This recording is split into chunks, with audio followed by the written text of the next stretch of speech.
دیکھ رہے ہو یہ ہمیشہ ایسا نہیں تھا۔ یہ ہے تہران۔ لیکن ایک وقت تھا جب یہ صرف ایک چھوٹا سا گاؤں تھا۔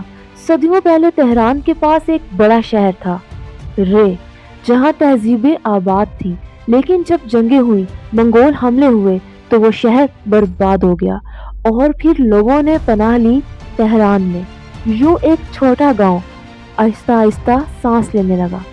پھر وقت بدلا۔ سن 1786 میں ایک بادشاہ آیا، آغا محمد خان قجر۔ اس نے ایک فیصلہ کیا، ایسا فیصلہ جس نے تاریخ بدل دی۔ دارالحکومت تہران ہوگا، اور اسی لمحے یہ گاؤں ایک سلطنت کا دل بن گیا۔